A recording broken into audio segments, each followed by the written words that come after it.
Hello everyone, I'm Keira and I'm 19 years old. Today I'm gonna talk about why failure is not the end. Recently, I failed to meet a deadline and miss a valuable opportunities. It's hard, but that moment taught me something that failing without even trying is the worst kind of failure. Yes, yesterday I attempted the same opportunities that was offered for the second time and I failed again. But this time, it didn't leave me with a feeling as well as the first time as I try at least.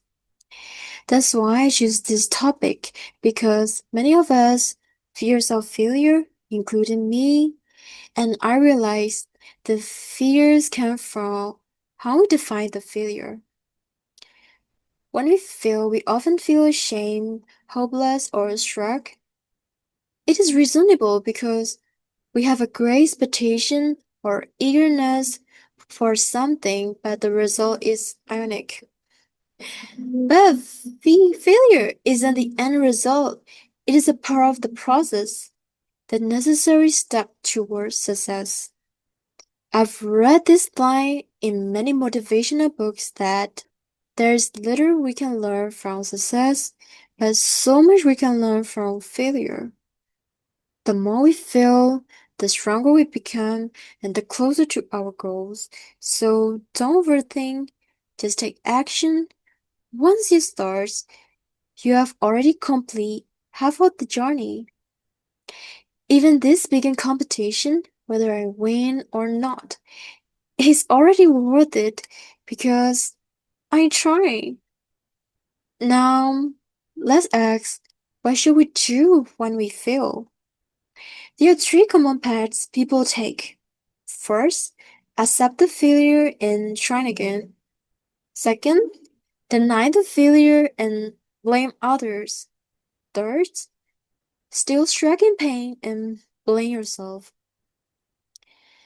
If you think about it, the second and third options lead to the same result: depression, self-doubt, and giving up. Only the first part, facing failure and rising again, can lead to growth. One of my favorite vloggers said, failure isn't important. What's matter is trying to overcome it.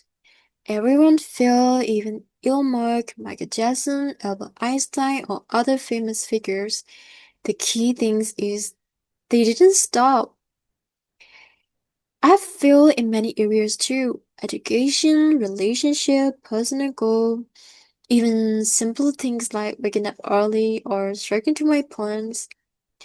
But one of my memorable failure was during my GD scholarship attempt. I applied for a GD scholarship offered by the Hope organization, which even covered the exam fee. At that time, it was my one and only hope to get the GD exam because my family couldn't afford to support me.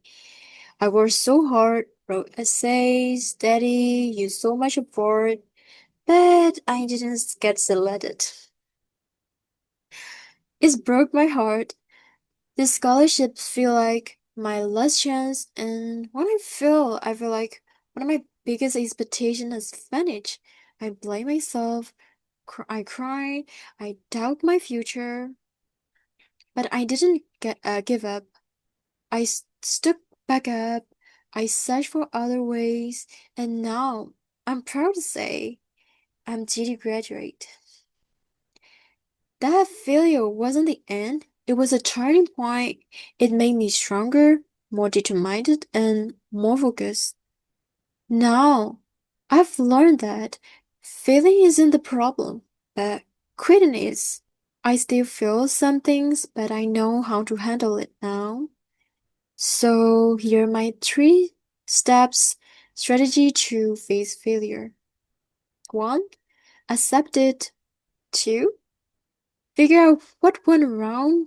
And third, learn, adjust, and try again.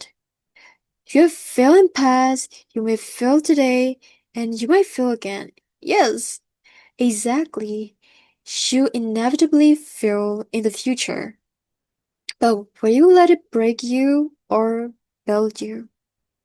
Thank you so much for listening. Bye bye.